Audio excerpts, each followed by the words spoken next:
Carlos, bueno, la primera oración eh, sería ofrecida por Carlos Meléndez, pero me parece que no está en la reunión.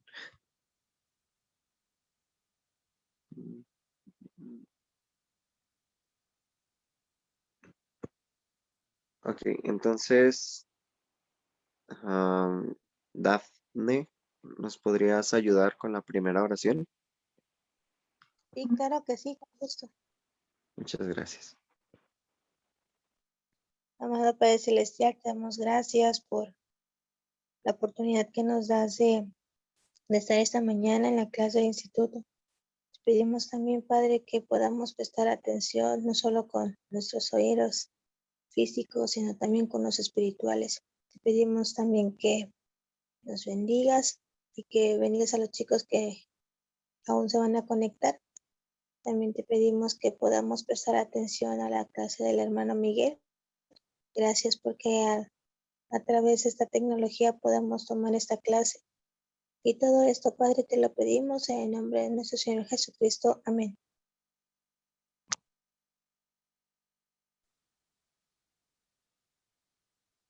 Muchas gracias. Sigo yo, ¿verdad? Bueno, gracias. Leyendo un poquito lo que pues será la lección de hoy, o lo que es la lección de hoy, es en pues es Doctrina y Convenio 107 y Doctrina y Convenio 136. Coincidir. Pero bueno, me gusta mucho, bueno, en la sección 136 me gusta mucho porque pues prácticamente es cuando se está preparando lo que es el campamento de Israel. en lo que es la nación de los indios. Es en la parte de la ribera occidental del río Missouri, en la parte de ahí. Pero me gusta mucho las palabras del presidente Brigham Young, porque hay algo que es un versículo bien chiquito, pero que tiene muchas, muchas cosas, y es el versículo número 4. Ahí en esa parte pues estaban sabiendo, se estaban organizando, que las compañías pues tenían que tener capitanes, sobre 100, capitanes sobre 50 y capitanes sobre 10, en mando de un presidente y pues sus dos consejeros, y bajo la dirección de los 12 apóstoles. Pero todo era como tal como la dirección de ellos. Y algo que me llama mucho la atención es de que dice, y este será nuestro convenio, andaremos en todas las ordenanzas del Señor. Me gusta mucho eso porque prácticamente eh, ellos hacen convenio y dice andaremos, es decir, pues andar con Dios, es decir, andar en todo, en pues sus caminos rectos, como quien dice, y en todas las ordenanzas, es decir, que siempre van a recordar las ordenanzas que hicieron en el templo, las ordenanzas que han hecho con él directamente, para que les pueda ir bien, ya que dice que era necesario pues proveerles de todo lo necesario a cada una de las compañías y que cada una de las compañías pudiera tener tanto lo necesario espiritual y temporalmente. Entonces, yo siento que prácticamente las palabras de eh, estas palabras principalmente, pues hacen posible que recordemos nuestros convenios, que recordemos siempre andar con Dios y que recordemos las ordenanzas que hemos realizado con Él, a fin de que nuestro camino pueda ser recto y de tal manera que podamos eh, recibir lo necesario en nuestras vidas para poder servirle de la mejor manera al Señor. Doy testimonio de que eh, las palabras del presidente Brigham Young han, pues sí han marcado un poquito mi vida a partir de esto. Y sé que en realidad el Señor desea lo mejor posible para nosotros. Solamente pues espera que nosotros lo obedezcamos y espera que nosotros recordemos esas tres cosas para que podamos recibir todas las bendiciones de Él.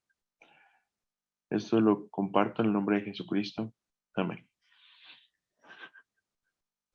Amén. Perdón. Muchas gracias, Jairo. Muchas gracias por tu pensamiento. Y pues bueno, hermano Miguel, el tiempo es suyo. Gracias por la apertura, chicos. Los extrañé la semana pasada.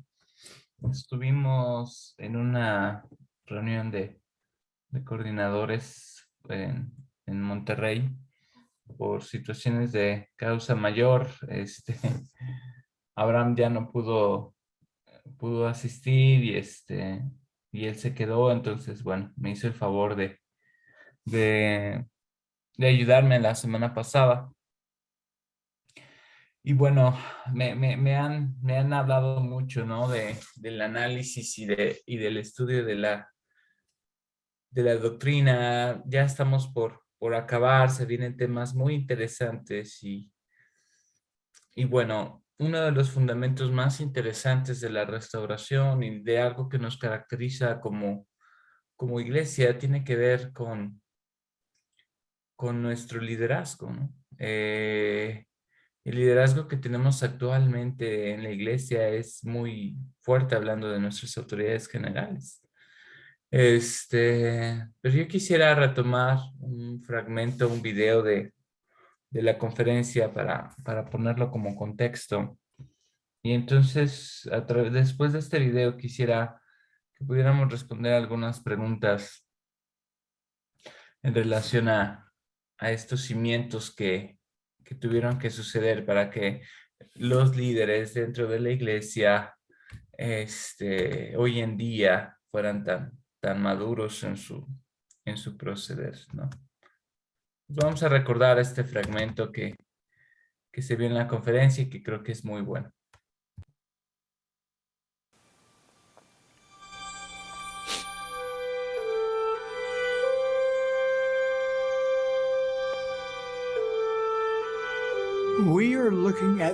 Estamos viendo los cimientos originales del templo de Salt Lake. Me encuentro debajo de lo que fue la sala del jardín. Al examinar la destreza presente en todo el edificio, me maravillo con lo que lograron los pioneros. Me quedo totalmente asombrado al pensar que construyeron este magnífico templo solo con las herramientas y técnicas disponibles hace más de un siglo. Sin embargo, muchas décadas más tarde, si examinamos los cimientos de cerca, podemos ver los efectos de la erosión, hendeduras en la mampostería original y las diferentes etapas de estabilidad de la albañilería.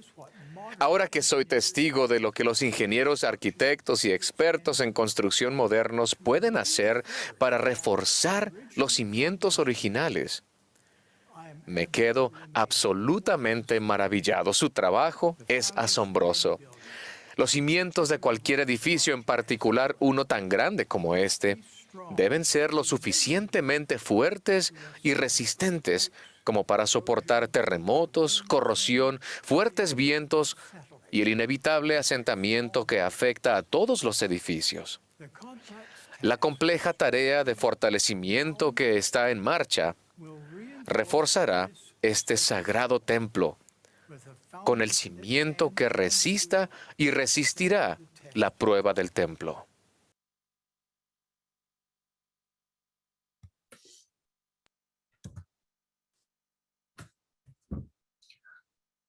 Creo que este fragmento para todos fue muy significativo y después en el mismo discurso el presidente Nelson nos invitaba a revisar nuestros propios cimientos.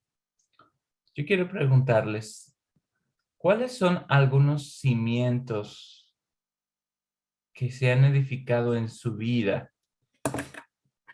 para el testimonio de Jesucristo que tienen hoy en día?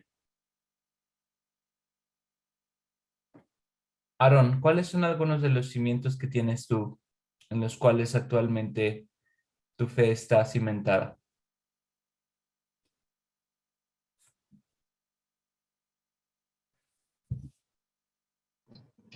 Creo que la principal sería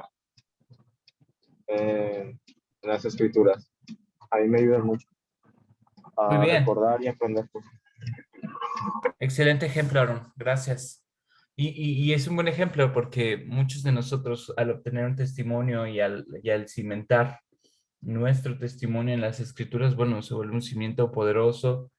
Algunos de ustedes han leído decenas de veces algunos libros canónicos y pero ¿qué pasa, no? Con estos cimientos que hay que revisar, ¿no? ¿Qué tal que ya perdí el hábito quizás o ya no lo hago con tanta frecuencia, ya no me apasiona? Es interesante el análisis de esa parte. Dafne, El de la oración. Creo que esa parte me gusta mucho, bueno, a mí, porque cuando, cuando a veces me siento como temerosa de ciertas cosas o me siento triste o no sé, con muchos problemas o así, siento que la oración para mí es como un bálsamo que me ayuda mucho a poder de estar tranquila, el poder saber que no estoy sola, porque a través de la oración pues yo puedo sentir el amor del Señor y creo que para mí es una de las principales cosas importantes que a veces necesito en mi vida. Y es un excelente y es un excelente principio, ¿no? Nuevamente, ¿no? Es un cimiento que ahora mismo nos alimenta, ¿verdad? Pero, ¿qué pasa cuando yo descuido este cimiento? ¿Qué pasa cuando yo ya no tengo el deseo, ¿no? De obrar de tal manera que ya no quiero orar o ya no oro con la misma regularidad? O quizás oro solo por rutina. He pensado mucho en el ejemplo que él dijo de qué es lo que sucede, ¿no? Se erosiona el mismo hundimiento natural, ¿no? Hay cosas que pierden su efecto cuando, cuando simplemente pasa el tiempo, ¿no? No nos apasiona de la misma forma. Quizás podríamos decir instituto también, ¿no? En algún tiempo me encantaba, me gustaba, me emocionaba, era un cimiento de mi testimonio y de mis actividades y de una manera de sentirme firme, ¿no? Y de repente, ¿qué pasa con esos cimientos? Por eso la invitación de revisarlos, ¿no? Alma Castañeda, ¿cuál sería una de las cosas que hace que nuestros cimientos se erosionen? ¿Cuál sería una situación que hace que nuestros sentimientos, nuestros cimientos, ¿no? Y sentimientos, ¿no? Quizá, nuestros cimientos se debiliten. ¿Qué piensas? Ahorita estaba pensando en que una de las formas en que nuestros cimientos que hemos construido durante al menos yo toda mi vida se pueden como debilitar o en cierta forma caer, no sé, es por medio de que es muy común ahora leer como informes o docs, así como en contra de la iglesia, que te hacen pensar que lo que tú crees o lo que te han enseñado, pues no es, o sea, como que empiezas a dudar, ¿no? Entonces siento que esa es una de las maneras en que es muy común que ahora los cimientos de las personas. Me encanta lo que acabas de decir, Alma. Y por decir leer, ¿no? La realidad es que si ustedes agarran el hashtag equivocado en alguna red social, ¿no? Menciono uno, no con el afán de que lo busquen, pero porque es una realidad. Digo, no como para tenerle miedo, no como para leer ideas contrarias a nuestras creencias, no, el hecho de que este tipo de cosas sí pueden erosionar, nos pueden cuestionar, ¿no? Pero si nuestros cimientos no están bien fundamentados sobre la roca, pues puede pasar esto, ¿no? Erosionarse al grado de que un cimiento débil pueda caer, ¿no? Recuerdo sorprenderme muchísimo, ¿no? Por el hashtag exmo, ¿no? Exmo, ¿no? Que hace alusivo, ¿no? A exmormón, ¿no? Wow, o sea, ustedes pueden encontrar cientos de reels en contra, ¿no? De la iglesia y cómo, cómo es que esto te puede llevar, ¿no? Luego son hasta más astutos porque muchos enemigos de la iglesia en redes sociales usan los mismos hashtags que los miembros de la iglesia quieren usar a favor de, ¿no? Entonces, por ejemplo, si nos gusta usar General Conference, Rusa de Menelson, ¿no? O algún hashtag que asociaría normalmente a buscar contenido apropiado de la iglesia, los enemigos de la iglesia usan estos mismos hashtags para subir mucho contenido en contra de, ¿no? Y la realidad, chicos, es que esto va a ser inevitable. Usted, como parte de su prueba, se va a encarar, ¿no? Pero la diferencia estará en cuanto a la importancia que usted le dé, ¿no? Y entonces, esta parte, está el cimiento, estará mi lectura de escrituras constante, como Aarón dijo, ¿verdad? O mi oración será dedicada, consagrada y enfocada a lo que el Señor realmente me hace sentir, me dice. Porque si esos cimientos que yo tenía ya están debilitados, erosionados, hundidos, y yo de repente me encuentro con un terremoto de Reels, de TikTok, Instagram, que solamente se dedican a malinformar, ¿no? O a informar fuera de contexto información de la iglesia. Nuestro cimiento, nuestro testimonio puede caer. ¿Qué podemos hacer? Viene, ¿qué podemos hacer para que haya arquitectos e ingenieros que puedan fortalecer, aun cuando, digo, no, ahora ha pasado algo, ¿no? O sea, pero al mismo principio enseñado por presidente Nelson, ¿cuáles serían algunas actividades arquitectónicas y de ingeniería para fortalecer nuestros cimientos? ¿Qué piensas? Ahorita que mencionaba acerca de... Ay, me escucho. Bueno, ahorita que mencionaba acerca de que a veces solamente pues se ora por rutina o cosas así, creo que es cuando más fuertes debemos estar, ¿no? Que lo debemos de seguir haciéndolo. Y un, apóstol mencionaba acerca de que no debemos dejar de hacer esas cosas porque es cuando más necesitamos acercarnos al Señor. Es muy sencillo como para el adversario tal vez atraernos, como él pone atractivas como ciertas cosas, ¿no? Pero pues mientras nosotros estemos bien establecidos, pues ningún viento o ningunos dardos podrán afectarnos.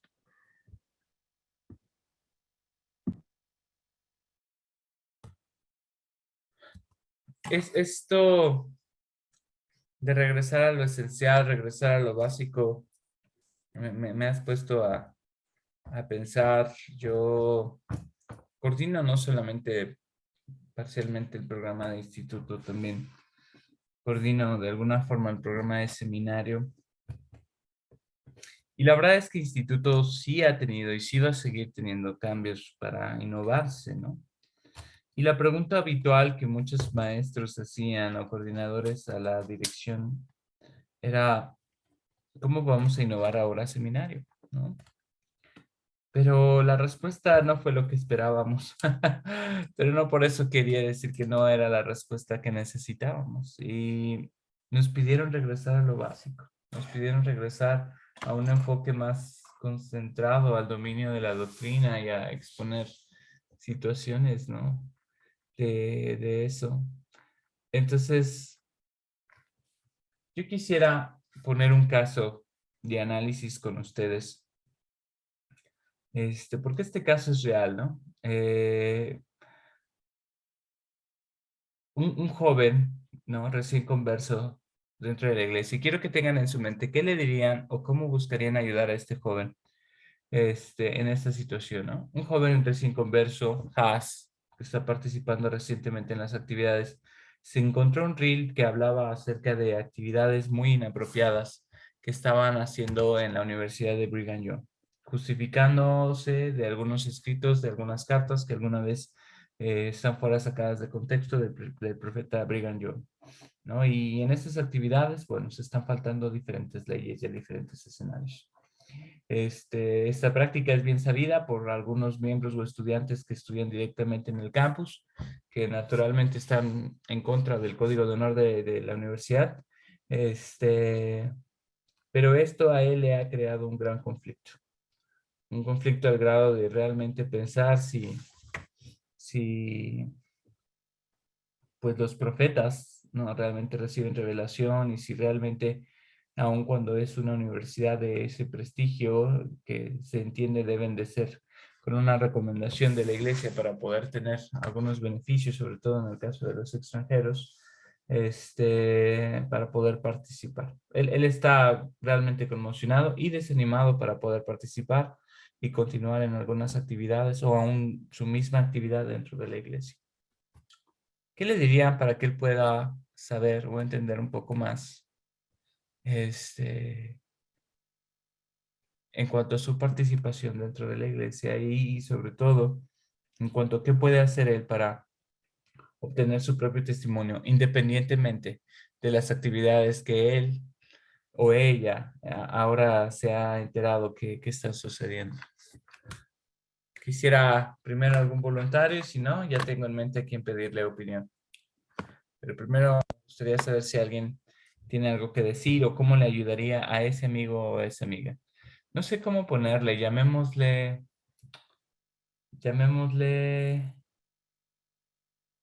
Crescencio o Crescencia.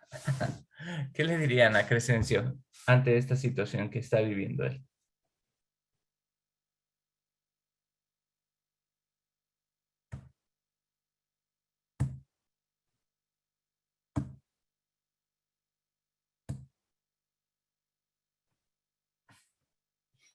Carla Cepeda, ¿estás ahí? Sí, hermano. ¿Qué le dirías a Crescencia, tu amiga? Ay,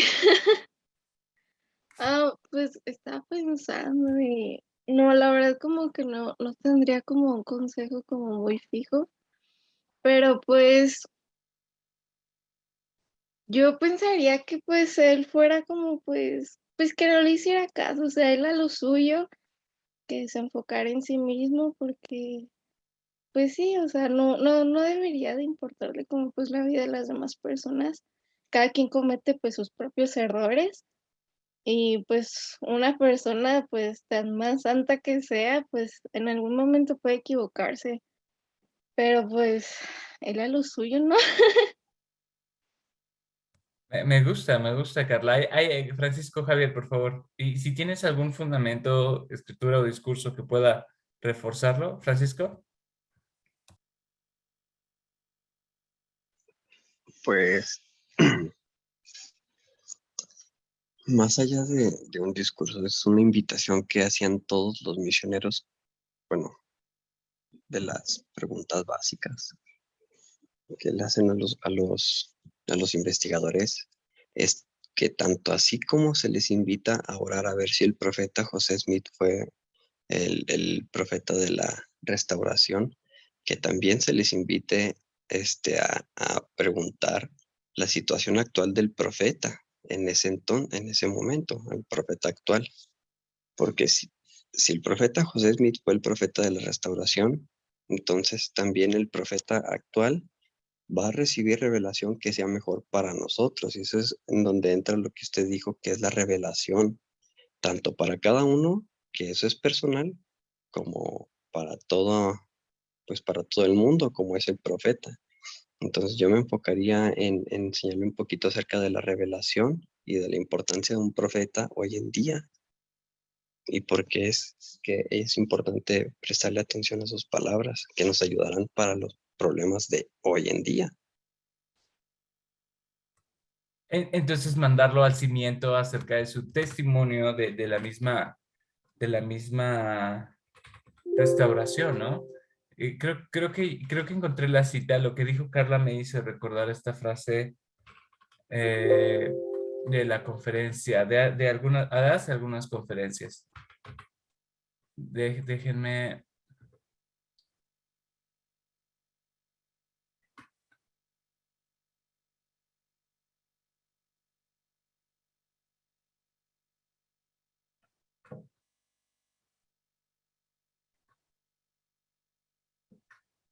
En un discurso que se llama Los misericordiosos obtienen misericordia.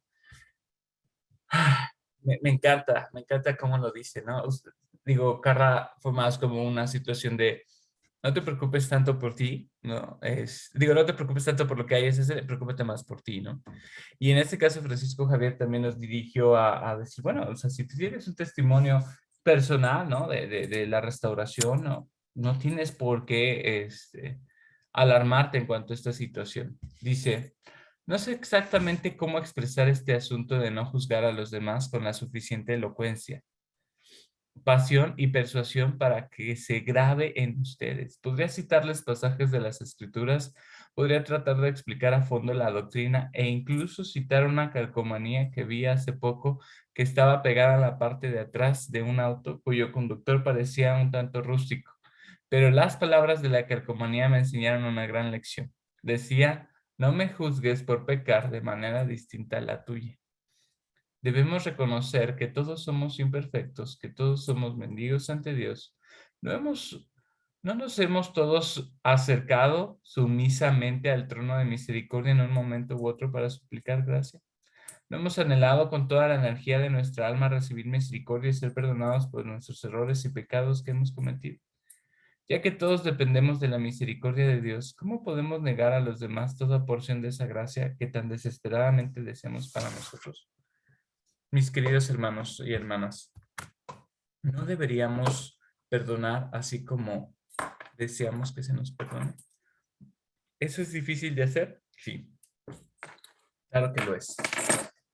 Ya sea el hecho de perdonar la idea, la acción, el propio prejuicio, ¿no? Se me ocurren otras 2, 3 formas de aplicación o de situaciones que nos pudieran llevar, ¿no? Pero que solo dejaré mencionadas, ¿no? Como el joven que toma un juicio ante alguna situación, algún prejuicio de alguna joven y evita la oportunidad de conocerle, pretenderle solo por una idea particular de algo que ni siquiera le compete, ¿no? Pensaría en la situación también, ¿no? De un joven que está conociendo la iglesia y que por el prejuicio o el juzgar a un líder que conoció en su vida anterior y decir, ¿cómo ahora él va a ser un líder de la iglesia? Y entonces eso le impide a él, ¿no?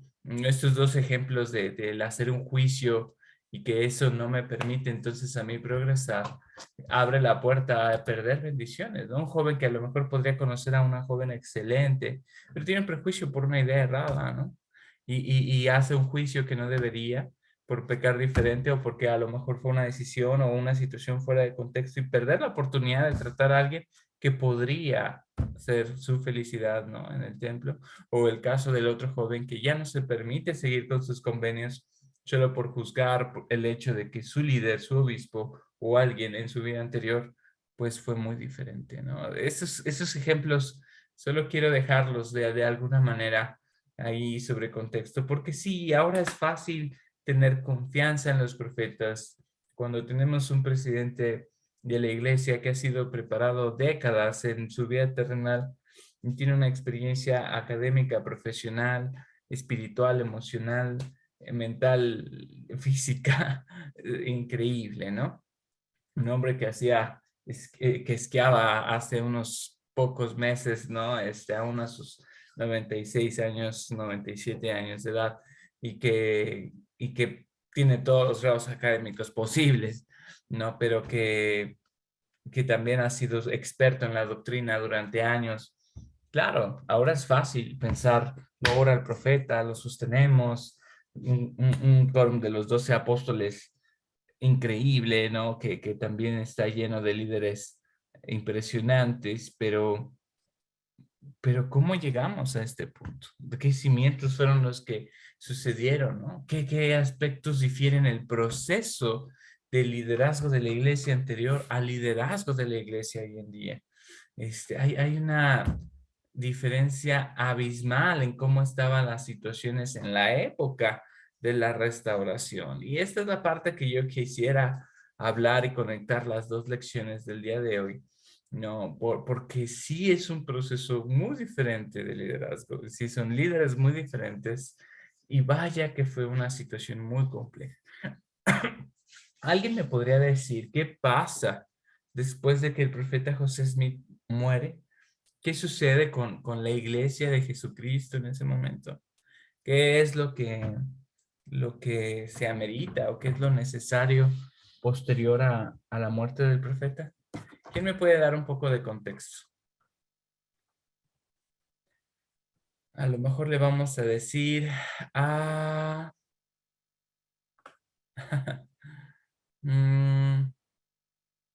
a Rodi, Jolie, ¿tienes algún contexto que nos compartas? ¿Qué pasó cuando muere el profeta José Smith?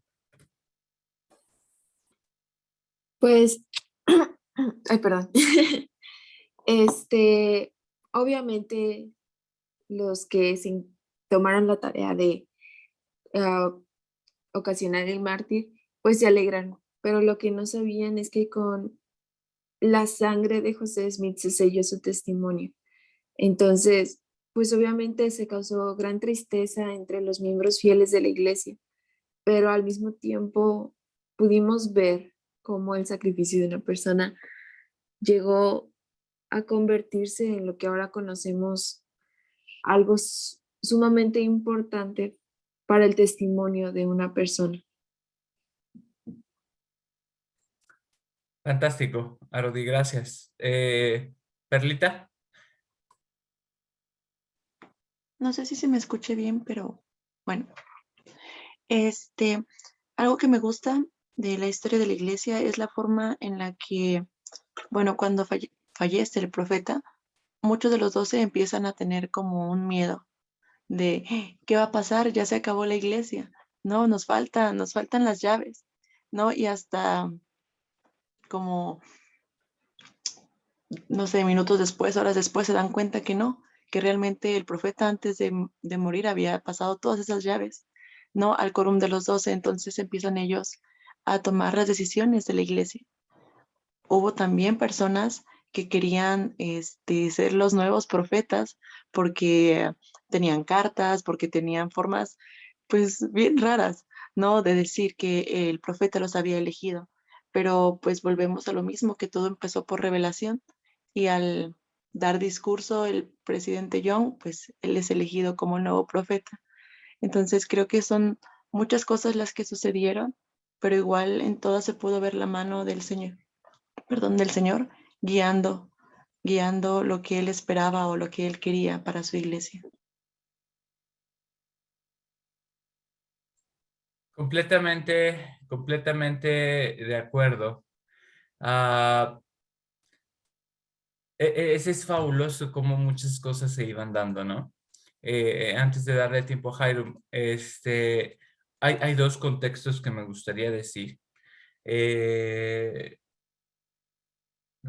No es sorpresa, o a lo mejor para algunos sí, saber que hoy en día es llamado y sostenido el apóstol de mayor antigüedad, ¿no? Pero en el momento en el que José Smith aparta a los apóstoles, pues a todos en una sola exhibición, se consideró al de mayor antigüedad a quien se creía en ese momento era el apóstol de mayor edad, ¿no? En este caso fue Thomas B. Marsh, ¿no? Después se supo que en realidad había sido David Patton, pero Thomas B. Marsh había sido excomulgado y el hermano David había muerto. Entonces, quien había sido ya ordenado como el presidente de los 12 era el presidente Brigham Young, ¿no? Entonces, hubo tres protagonistas que mencionar, el cual, bueno, fue Sidney Rigdon, que era consejero en la primera presidencia, presidente Young, que era el presidente del quórum de los 12, y un hermano que no sé por qué lo invitaron a la fiesta, que se llamaba James Strange, que él, bueno, era lo que Perla mencionaba, ¿no? Tenía una carta en donde él decía, bueno, es que yo no, o sea, y además era un converso reciente de hace unos años, ¿no? Entonces, la verdad es que era muy curioso esto. Jairo. Lo único que yo quisiera agregar, me gustó mucho la forma en la que lo explicó Perla. La verdad es que sí abarcó todo. Nada más, así como yo quiero agregar que en el momento en el que Brigham Young, en ese discurso especial, los miembros de la iglesia vieron la figura del profeta José Smith en Brigham Young.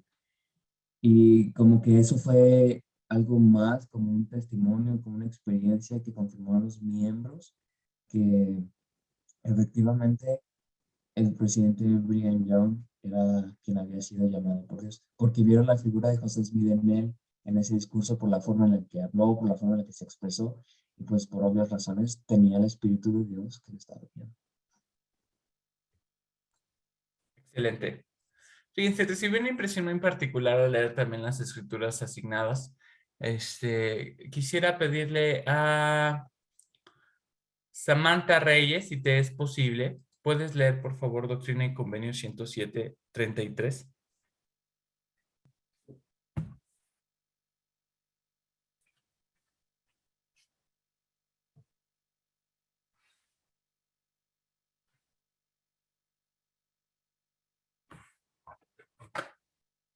Samantha Reyes,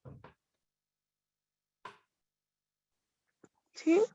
¿me ayudas a leer, por favor, Doctrina y Convenios 107.33? Sí, claro.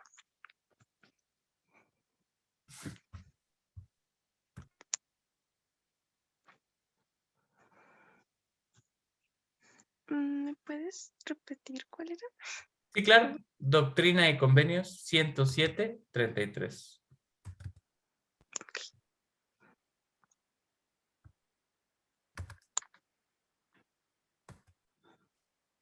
Un momentito, ya lo estoy abriendo. No te preocupes.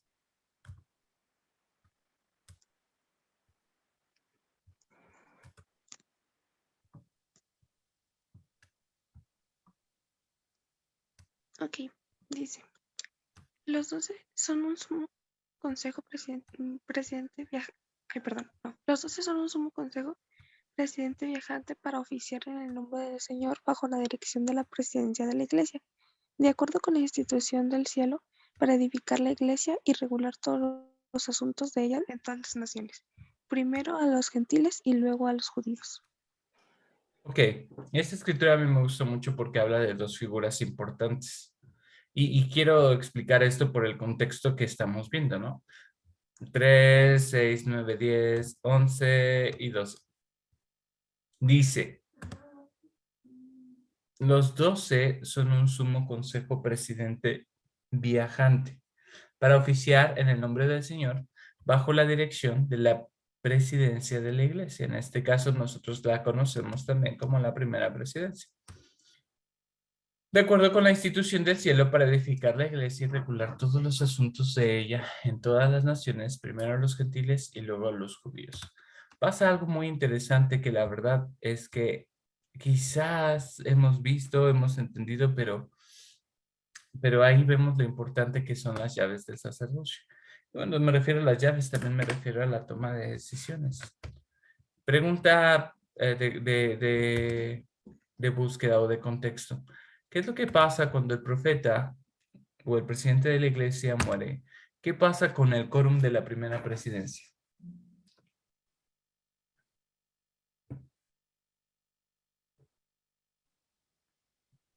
Se cambia. Tengo. ¿Cómo? Bueno, yo dije que se cambia, pero creo que alguien más dijo algo también. ¿Qué dijeron por ahí? Principalmente ya el profeta fallece y en vez de ser 12, en ese momento se convierten en 14 y se disuelve completamente. Se disuelve. Esto es muy interesante. El quórum desaparece, a diferencia del quórum de los 12. Y esto a mí me llama la atención. ¿Qué pasa cuando un obispo es relevado?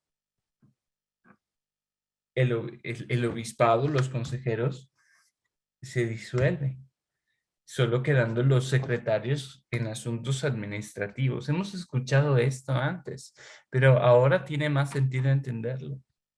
¿Ok? Es lo mismo con con la estructura, ¿no? Que estamos aprendiendo en este momento, ¿no? Porque aunque Sidney Rigdon, de alguna manera, él decía, bueno, es que yo debo de ser el guardián ahora, ¿no? En ese momento él ya no pertenecía. Ahora, otra cosa muy particular que durante mucho tiempo de la iglesia sucedió es que como son dos quórumes aparte, había miembros de la primera presidencia que no eran precisamente ordenados apóstoles. En diferentes ocasiones hubo miembros de la primera presidencia que no eran ordenados apóstoles, porque son quórumes diferentes, porque en la primera presidencia tienen el propósito de aconsejar, apoyar, sostener al profeta y al presidente de la iglesia y actuar bajo su dirección, ¿no? Entonces, esto es muy interesante. El presidente de la iglesia fallece y entonces el quórum de la primera presidencia se disuelve, quedando así entonces como encargado al presidente del quórum de los 12 apóstoles, ¿no? Entonces, este orden actualmente funciona. De hecho, el presidente actual del quórum de los 12 es el presidente Oaks, pero al ser él un miembro de la primera presidencia, se llama entonces al siguiente apóstol de mayor antigüedad y se conoce como el presidente del quórum de los 12, pero en funciones está un presidente del quórum de los 12, ya que él no puede cumplir esa función por ser miembro de la primera presidencia. Pregunta interesante para ver la aplicación local. Cuando un obispo es relevado, y se entiende también que todas las presidencias deberían de, salvo una. ¿Cuál es la presidencia que no es relevada en un barrio o que no, o que un presidente que no debería ser relevado cuando un obispo es relevado? Presidente del Quórum de Elders, ¿Por qué? porque pues él prácticamente es llamado por un presidente de estaca. Es correcto. El presidente de Quórum de Elders es un llamamiento de estaca, porque actúa bajo la dirección del sacerdocio de Melquisedec. Y el obispo es un oficio del sacerdocio de Aarón, de asuntos temporales. Entonces, estamos siguiendo a Petit Comité este modelo. Es para mí algo sumamente interesante entender cómo es que funciona. Entonces, era el derecho de Sidney Rigdon presidir, ya no más. ¿Presidía de alguna forma Sidney Rigdon sobre Brigham Young? Sí, mientras él fue consejero del profeta. En el momento en que muere el presidente de la iglesia, entonces es el presidente del quórum de los 12 el que recibe la responsabilidad de entonces dirigir. Pero fíjense qué madura era la iglesia y que también había dirigido el Señor durante tanto tiempo la organización que, que, que el profeta José Smith ya los había enseñado. Y al profeta José Smith no le dio tiempo de explicar estas cosas. Se encargó y damos gracias de que no tuvieron que bajar a Ángeles otra vez porque ya había conferido las llaves del sacerdocio a todos los apóstoles. Y entonces ellos decidieron hacer este consejo en donde, bueno, efectivamente empezaron los discursos. Sam, levantaste la mano. Sí, hermano. Bueno, yo tengo una pregunta con base a lo que está diciendo. Lo que yo he notado es que normalmente el presidente del quórum de los 12 apóstoles es normalmente el siguiente que es llamado como profeta. ¿Es como un molde o es por revelación? Es un modelo que fue enseñado por revelación. Esto es lo bueno, ¿no? Fíjate, pasó lo siguiente, y justamente es una excelente pregunta preparatoria para lo que voy a explicar. Se hace una asamblea, una reunión en la que cada uno de ellos va a tomar un tiempo. Entonces, Sidney Rigdon, para esto pasa una experiencia espiritual fantástica que a mí me llama mucho la atención. La mayoría de los apóstoles sintió que el profeta había muerto, ¿no? No había Church News, no había Wi-Fi, Bluetooth. Entonces el espíritu les empieza a avisar. Y entonces ellos sienten, ¿no? Depresión, tristeza y en lo que llega la carta. Y la última instrucción a los 12 que había dado el profeta era, regresen a Nabú, necesitamos reunirnos, ¿no? Y entonces ellos, muchos de ellos reciben la instrucción después de la muerte del profeta, pero ya iban en camino. Entonces, muy apropiadamente los apóstoles se habían reunido y entonces, bueno, Sidney Rigdon y James Strange discursan después de la muerte del profeta para afirmar ser ellos. Sidney Rigdon diciendo, yo debo de ser el guardián. James Strange diciendo, un ángel me ha visitado y tengo la carta que me da el derecho de, cuando en realidad el discurso del presidente Brigham Young, que es lo que decía Hiram, fue lo que hizo la gran diferencia, ¿no? Y vean la declaración de Brigham, o sea, es sublime. Sidney Rigdon concluyó su discurso y vean estas sencillas palabras que el presidente del Quórum de los 12, quien tenía las llaves para presidir, enseñó. Ayúdame a leerlo, por favor. ¿Puedes leerlo, Bernardo? Porfa. Sí, ¿cuál es? A ver.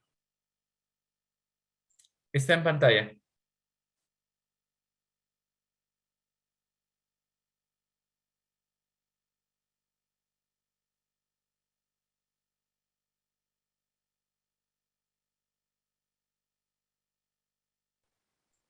A lo mejor, sí, sí, sí puedes. No, sí, sí.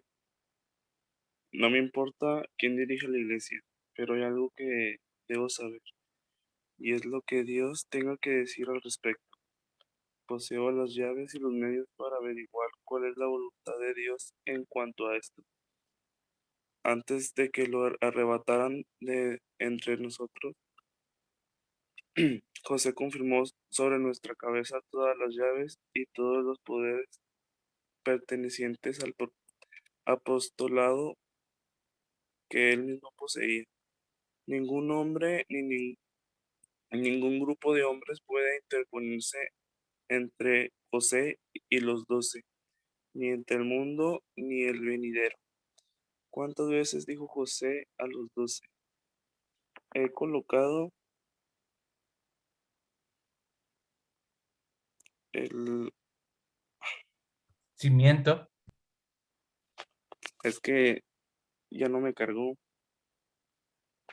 No te preocupes, dice, he colocado el cimiento y ustedes deben edificar sobre él, porque sobre sus hombros descansa el reino. Gracias, Bernardo. Es una declaración así de, termina el discurso, dicen que Sigrid Rudin habló como hora y media como para explicar por qué es que tenía que ser él.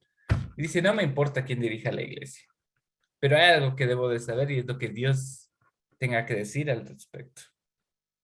Entonces, nuevamente, ¿no? Sobre esta roca edificaré, ¿no? La iglesia, sobre este cimiento. Regresamos al cimiento que es la revelación. Él estaba hablando de la revelación y él hablaba que gracias a esas llaves que ya habían sido conferidas, él podía saber la voluntad de Dios. ¿Qué otro testimonio necesitaban los miembros de la iglesia para saber que el presidente del Quórum de los 12 es quien tenía que continuar? Desafortunadamente, o quizás afortunadamente, para separar el trigo de la cizaña, finalmente se hicieron 3 grupos diferentes. Aquellos que decidieron seguir al profeta Brigham Young, en ese momento solo como presidente del Quórum de los 12 apóstoles, y empezar el éxodo de los santos. James Strange intentó hacer su iglesia, Sigmund Rindon intentó hacer su iglesia. Sabemos por buenas fuentes que no pasaron ni unos meses y incluso uno de ellos fue asesinado por uno de sus feligreses. Fue una cosa muy, muy complicada. Entonces, al final, sabemos que quien había sido llamado pues fue el presidente Brigham Young, ¿no? Entonces, él continuó a la cabeza de la iglesia siendo el presidente del Quórum de los 12 y 3 años después de esto, fue ya sostenido como presidente de la iglesia. Y de ahí la respuesta a tu pregunta, Sam. De ahí se estableció entonces como modelo que los apóstoles de mayor antigüedad ejercen. Entonces este modelo de las llaves se explica así. Cuando muere José Smith, Brigham Young como el apóstol de mayor antigüedad pudo ejercer de inmediato todas las llaves del sacerdocio. Durante más de 3 años después del martirio del profeta, el Quórum de los 12 apóstoles presidió la iglesia bajo la dirección de Brigham Young. El 5 de diciembre de 1847, Brigham Young fue sostenido como presidente de la iglesia y la primera presidencia fue reorganizada. Hermano, Datos. ¿Sí? una pregunta. ¿Sí? Yo me acuerdo que, bueno, a decir verdad no estoy seguro, pero creo que también ese era el modelo que se seguía pues en la antigüedad, ¿no? Porque se supone que Pedro también era el apóstol de mayor antigüedad, si no estoy mal. Entonces muere Jesucristo y pues por ende él toma las llaves, ¿no? Bueno, debemos de saber que en algún momento, justamente en la escritura que acabo de parafrasear, cuando el Señor le dice, bueno, estaban murmurando acerca del Salvador y entonces Jesucristo les pregunta, ¿y vosotros quién decís que soy yo, no? Entonces Pedro le dice, que él es el Cristo, ¿no? El Hijo de Dios, y el Señor le dice, ¿no? No te lo ha revelado ni carne ni sangre, sino mi Padre que está en los cielos. Y viene esta escritura, ¿no? Sobre esta roca edificaré mi iglesia, ¿no? Pedro de piedra, y se entiende, y esta es la escritura mundialmente y entre prácticamente cualquier religión cristiana, donde se entiende que Pedro es el designado por el Salvador para poder estar a la cabeza de la iglesia posterior a su ascensión. Este, quisiéramos haber tenido un poquito más de historia para poder haber visto este modelo también ejemplificado. Pero la realidad es que la muerte de los apóstoles no permite que podamos ver el proceso de sucesión, ¿no? Sí de apóstoles quizás, pero no de los líderes de la iglesia, ¿no? Mismo caso en las Américas, no. Dame un segundo, Moisés, ya, dame un segundo. En América, por ejemplo, bueno, el Señor no llama a apóstoles, llama a 12 discípulos debido a que los apóstoles estaban en el viejo continente, pero para seguir ese mismo modelo de que la iglesia está al, al modelo de los 12, así se hace, ¿no? Dato curioso es que en la restauración se hizo algo parecido cuando el Señor llamó a través de José Smith a los 12 apóstoles, pero también llamó a un consejo de 12 viajantes, lo que ahora conocemos como el sumo consejo, ¿no? Pero en ese momento, pues se entendía que había 12 hermanos que estaban ayudando en las estacas y 12 apóstoles que eran los que estaban a la cabeza, ¿no? Y aunque algunos eran un poco confundidos, ahora es mucho más fácil entender ese modelo porque el Señor ciertamente llama a una presidencia de estaca que emula el modelo de liderazgo de una primera presidencia y llama a 12 miembros de un sumo consejo en las estacas para emular el modelo de los 12 que están bajo la dirección de la presidencia, ¿no? Entonces, nuevamente, ahora en Petit Comité lo volvemos a ver. Así que sí, Sam, cada estaca debe de tener una presidencia de estaca por un presidente y 2 consejeros. Ellos son una semejanza de la primera presidencia y llaman a 12 sumos sacerdotes para formar el sumo consejo, que en este caso es una semejanza de los 12 apóstoles. Entonces, no sé, Farid, si realmente tuvimos el tiempo de ver ese modelo. La muerte de los apóstoles fue muy abrumadora, muy veloz.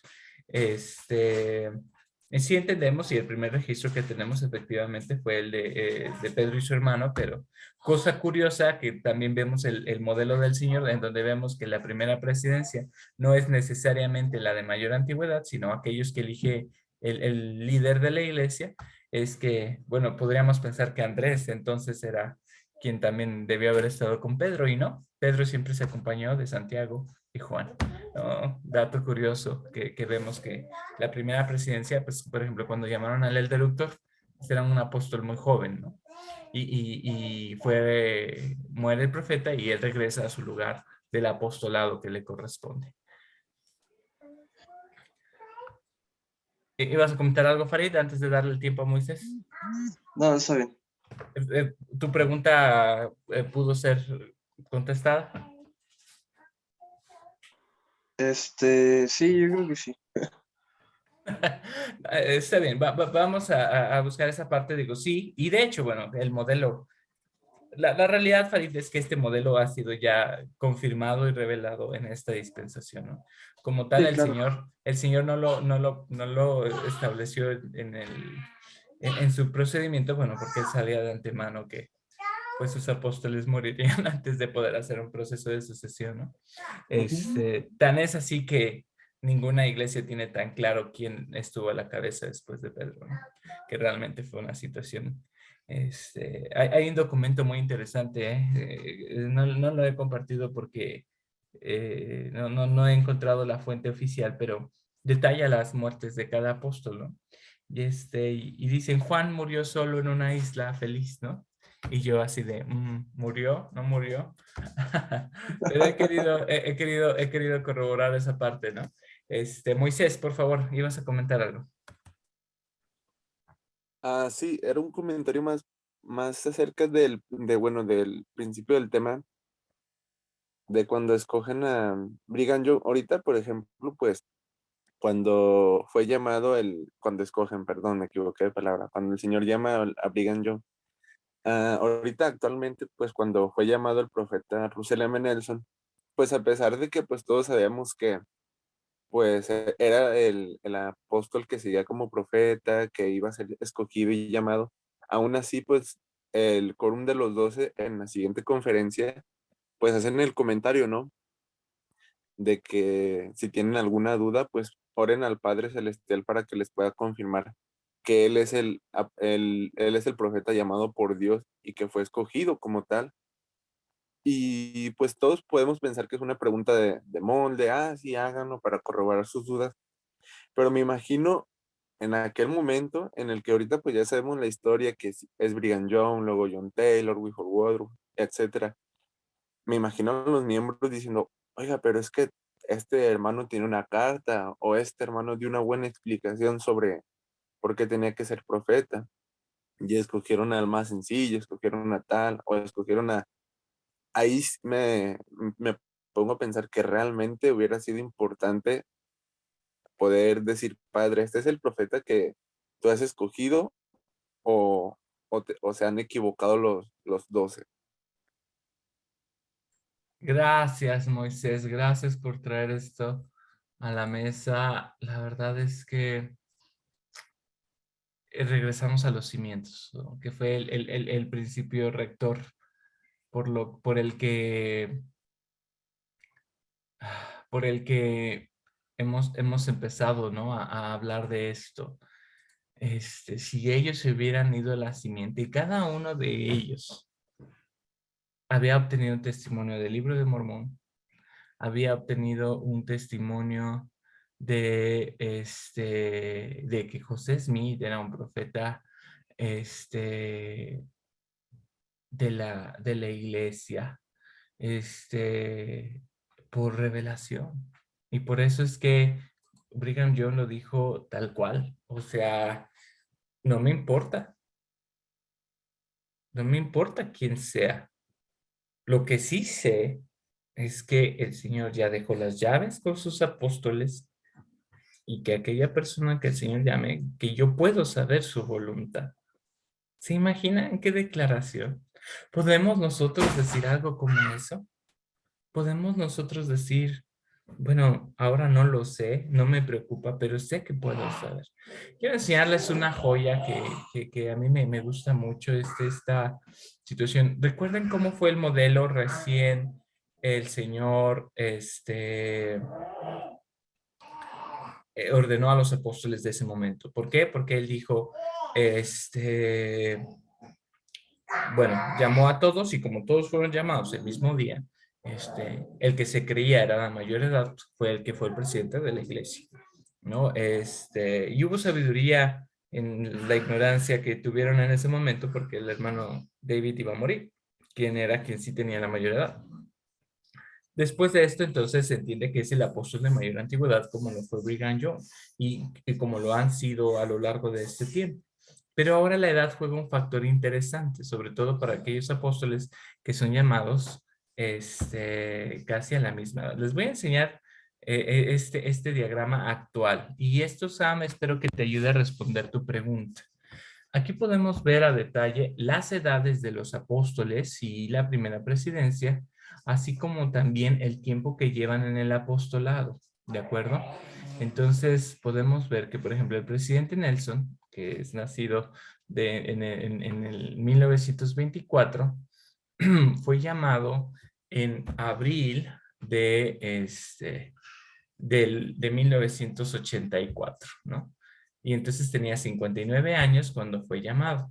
Su querido amigo Dallin H. Oaks, quien es miembro, vean los colores.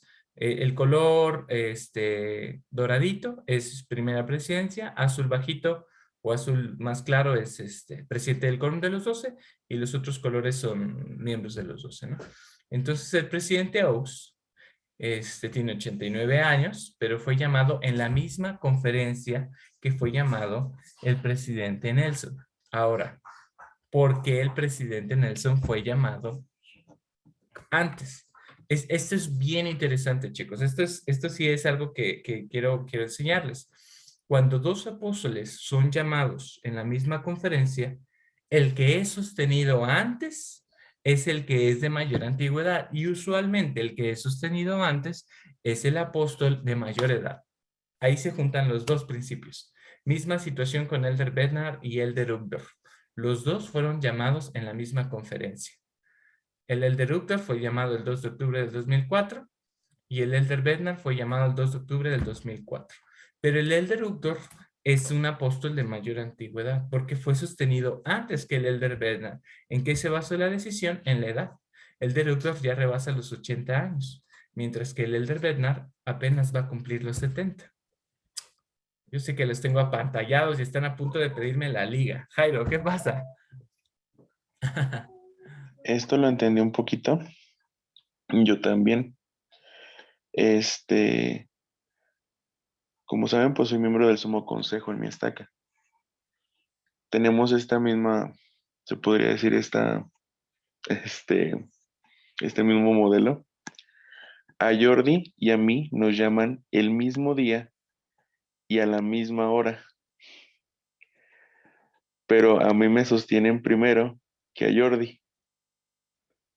Entonces, igual me llaman a mí como yo soy se podría decir que el de más antigüedad en el Sumo Consejo. Entonces, por esa situación, es de que, pues a mí me ponen como el que preside el quórum el quórum, pues, principalmente del Sumo Consejo. Esto es interesante y qué bueno que lo traes a contexto, Jairo, porque quisiera explicar una particularidad de dos áreas. Fíjense, con estos últimos cambios que hubo con el quórum de élderes antes había un grupo que se llamaba el grupo de sumos sacerdotes, entendiendo que por ser, denme un segundo que hay un monstruito. Luca. Yes, perdón. Hay dos quórumes que no funcionan de la misma manera y déjenme explicar un poco en cuanto a esto. En el quórum de los 12 apóstoles hay una regla que es innegable, que es la que ya conocemos, que sí, es efectivamente, el de mayor antigüedad es el que preside. Dame un segundo, Sam, voy para allá, voy para tu pregunta. Entonces, si llega a una conferencia de estaca, un apóstol, llega el elder Gong y llega a una conferencia de estaca, no importa quién esté presidiendo, en ese momento él preside. Pero si llega el elder Christopherson, entonces, bueno, ahí es una situación en la que él tiene que presidir porque es el de mayor antigüedad, ¿no? Cosa curiosa, ¿no? Que si a lo mejor el elder Irene, él pudiera llegar, pero es un apóstol con menos antigüedad que lo sería a lo mejor el elder Holland, no importa, él preside porque es miembro de la primera presidencia. Hasta ahí espero no nortearlos, porque hay que entender lo que expliqué al principio. Primero se da prioridad al quórum, que es la primera presidencia, y después a los apóstoles. En los apóstoles tenemos un presidente, y después de los presidentes se considera entonces la antigüedad. ¿Ok? Esto funciona así con los apóstoles. Y a diferencia de la primera presidencia, porque en la primera presidencia sí hay un presidente, hay un consejero y hay un segundo consejero. Y ese es el orden para presidir. Entonces, siempre a ellos se les da esta situación. Cosa curiosa con las conferencias de estaca, porque cuando hablamos de las conferencias de estaca, por ejemplo, son delegadas por el presidente del quórum de los 12 y él dice quién debe presidir en las conferencias de estaca, ya sea que le mande una carta al presidente de estaca o en su defecto manden a un 70. Ok, ya lo encontraste, Jairo. Ahorita le iba. Pues está en pantalla. Sí. Entonces, él determina. Hay algo muy curioso, que es lo siguiente. Si el presidente de los 12 manda la carta para que, a través de la presidencia de área, para que un 70 presida la conferencia, todos los demás miembros, autoridades generales, 70, deben de ser sumamente respetuosos con lo que el presidente va a dar ya mando. Hay historias bien curiosas, ¿no? De que hay 70 que, por ejemplo, querían ir a su barrio con su familia ese domingo, pero era conferencia de estaca. iba a presidir otros 70 y ellos tienen que buscar ir a otro barrio. No pueden ir porque ellos no pueden interceder o estar en una misma reunión en donde ya se dijo quién iba a presidir. Entonces, cuando a partir de 70 hay alguien que va a ir a una conferencia, tiene que asegurarse de que él no puede llegar. Aun cuando la conferencia de estaca haya sido señalada para que un presidente de estaca sea el designado para presidir, él no debe de asistir. Lo tiene restringido. No puede ir. Porque si va, él estaría interfiriendo en la designación del presidente para quién debe presidir esa conferencia. Y entonces el 70 dice, pues mejor no voy, o mejor veo por Zoom otra reunión, o me voy a otro barrio que no es de esa estaca para no interferir en quién debe presidirla. Ahora, con los 70 no aplica el efecto de antigüedad, porque ellos pertenecen al mismo quórum. Entonces es o la presidencia de área o la presidencia de los 70 son los únicos que tienen una distinción. Y son quórumes diferentes, porque es el quórum de la presidencia de los 70. Las presidencias de área son los que presiden un quórum de 70 en particular. Y entonces no importa que un 70 sea de mayor antigüedad que otro.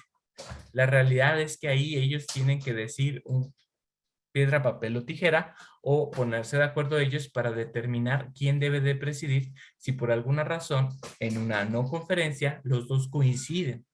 Entonces, pobre obispo, cuando de repente le llegan 2 70 de área, porque pues primero tiene que preguntarles quién de los dos va a presidir y ellos a veces hacen un chinchampú y dicen, no, pues preside tú. Ah, ok, está bien. Y entonces, o dice, no, Elder, usted es de mayor antigüedad. Bueno, ¿está seguro? Ok, yo presido. Y entonces, aquí no juega el factor de la antigüedad. Perdóname, mi querido Jairo, que lo tenga que decir, pero pasa lo mismo con el sumo consejo. ¿Por qué? Porque con el sumo consejo pertenecen al quórum de los sumos sacerdotes, el cual es presidido ya por una presidencia de estaca. Entonces, el sumo consejo más bien, el quórum de los sumos sacerdotes está organizado por la presidencia de estaca, los 12 miembros del sumo consejo, el patriarca y los obispados. Curioso, ¿no? Porque ellos a su vez tienen otros quórumes, ¿no? Que es el de sacerdocio de Aarón. Pero si ellos tuvieran que hacer una reunión del quórum de sumos sacerdotes, los que están involucrados son la presidencia de estaca, los 12 miembros del sumo consejo, el patriarca y los obispados, sin contar a los secretarios que tienen el oficio de sumos sacerdotes. En este caso, si un miembro del sumo consejo llega a un barrio, no preside, porque el obispo pertenece al mismo quórum. Y entonces, aun cuando tenga una designación del presidente, solamente presidiría en caso de que un obispo o presidente de rama no exista en la unidad y el presidente de estaca lo designe como encargado de barrio. ¿Ok? Entonces, perdón que dé esta connotación, pero era muy importante aclarar que funcionan de una manera diferente, ¿no? Pero en el caso de los apóstoles es interesantísimo, ¿no? Samantha. Entonces, sí puede pasar como que dos personas que tienen el mismo ¿Oficio? El mismo oficio, lleguen a un mismo lugar y simplemente hagan como un juego al azar para ver quién preside. Sí, y me encanta porque eso viene en las escrituras, ¿no? Los apóstoles echaron suertes. Sí, claro, por supuesto, porque puedo pensar tranquilamente como en dos barrios en los que geográficamente ahí viven los 70s, ¿no? Y entonces, o sea, porque ahí está su casa, ¿no? O sea, y entonces imagínate el domingo de Navidad, pues ya no hay ninguna conferencia que presidir, ya no hay asignaciones ya, ¿no? Entonces, imagínate, pienso en uno de esos barrios, y no voy a decir el barrio por privacidad de estas familias, ¿no? Pero imagínate el próximo domingo 26 de diciembre, donde ellos solo quieren tomar la Santa Cena. Entonces, el elder fulano y el elder mengano van a ir a su barrio, y los dos son 70s, ¿no? Y los dos van a llegar a la capilla, y entonces el obispo va a decirles quién preside. A ver, dime tú o dime tú quién preside. ¿no? Entonces ellos van a agarrar y no, tú preside, no, el de todo, tú preside. Y entonces ellos de alguna manera, la cual les voy a preguntar, salvo que uno se vaya de vacaciones o yo qué sé, pero si llegara a suceder el escenario, ellos pueden determinarlo como ellos quieran. La tradición es, como bien lo dijo el buen Jairo, ¿no? A veces siempre es, no, pues si a ti te llamaron antes, pues yo creo que lo más conveniente es que tú presidas, ¿no? Entonces, pero es un tema de caballeros, ¿eh? Es muy interesante verlo. Mismo caso en funerales, mismo caso en otras reuniones en donde se hace una reunión dentro de la iglesia y es carácter de la iglesia y tenemos más de 70, bueno, es más fácil cuando lo ordenamos por quórum, ¿no? Porque si hay un miembro de la presidencia de área, pues tú. Si hay un miembro de la presidencia de los 70, pues él. Si hay un apóstol, pues el apóstol. Pero hay reuniones donde hay más de un apóstol. Entonces se dirigen al de mayor antigüedad o al presidente de quórum o al miembro de la primera presidencia. Chicos, conozcan la estructura y la organización de su iglesia. Es fantástico, pero toda esta maravilla, y gracias, Karen, yo les iba a mandar la liga al grupo de WhatsApp, también la voy a mandar, pero vean qué interesante es, vean los años de experiencia en el apostolado que nuestras autoridades generales tienen. Retomando el tema siguiente, todo lo que significó el viaje del éxodo de los santos, todo lo que significó el sacrificio de ellos. Vean qué estructura, qué cimientos tan poderosos tenemos. Apóstoles y líderes con años. Es impresionante. El presidente Nelson prácticamente lleva casi, o sea, vean cuántos años lleva ya en su llamamiento, ¿no? 37. A ver, alguien hágase la suma, ¿no? Casi 38, 76, más 36, más de 100. Tan solo en la presidencia, en la primera presidencia y en el presidente de quórum de los 12, tenemos más de 150 años de experiencia. En el apostolado, ya no les estoy pidiendo su tiempo como 70s, como autoridades generales, como obispos, como presidentes de estaca, que la mayoría de ellos fue. La experiencia acumulada de estos hombres es una garantía en muchos sentidos, chicos. Ese es un honor pertenecer a una iglesia que tiene un liderazgo maduro, un liderazgo fuerte, un liderazgo íntegro. Tengo confianza completa en los profetas. De verdad. Porque además me encanta cómo ellos citan y siguen tomando. Y recuerdo las palabras de Nefi en el libro de Mormón con mucha emoción, ¿no? Para aprender, ¿no? De nuestros primeros padres. Y las palabras de Moroni al final del libro de Mormón, del libro que su padre estaba, ¿no? Y para aprender a ser más sabios de lo que ellos han sido, ¿no? Y seguir con esta estructura de fortaleza, chicos, pero sépanlo, en un inicio no fue así. Estos cimientos han tenido que ser fortalecidos y fortalecidos y fortalecidos muchísimas veces. Ojalá y hubiéramos tenido esa estructura, pero no. En los inicios de la iglesia se sufrió y se padeció mucho. Retomo lo que Alma dijo, y me refiero a Alma Castañeda, que está aquí. Bueno, que estaba en la sala, le voy a mandar la esta, ¿no? Ella decía, se erosionan nuestros cimientos con las lecturas de los enemigos de la iglesia, de este contenido que encontramos ya en tantos lugares. Sí, cierto.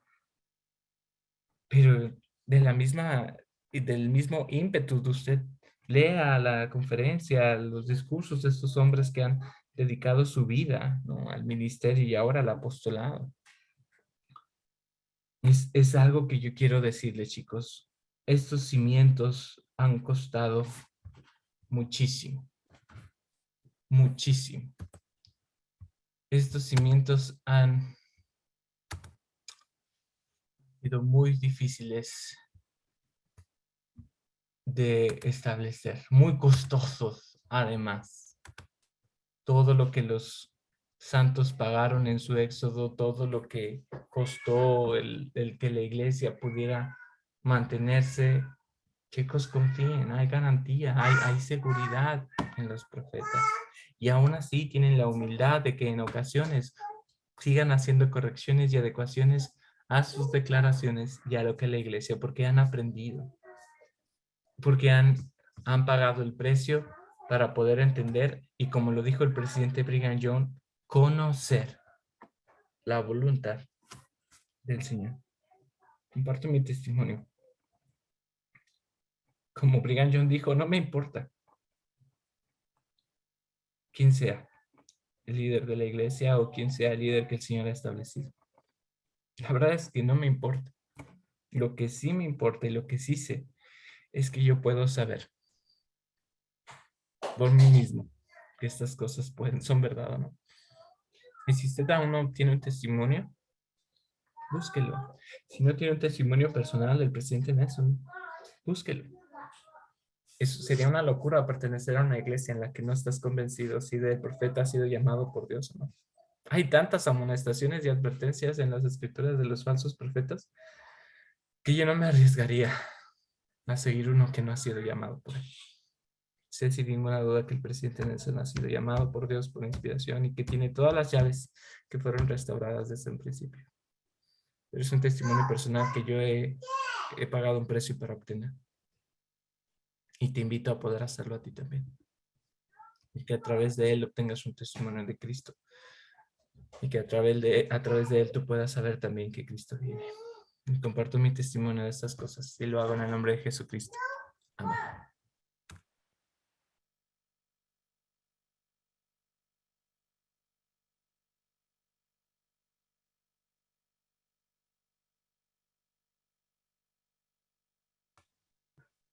Spencer.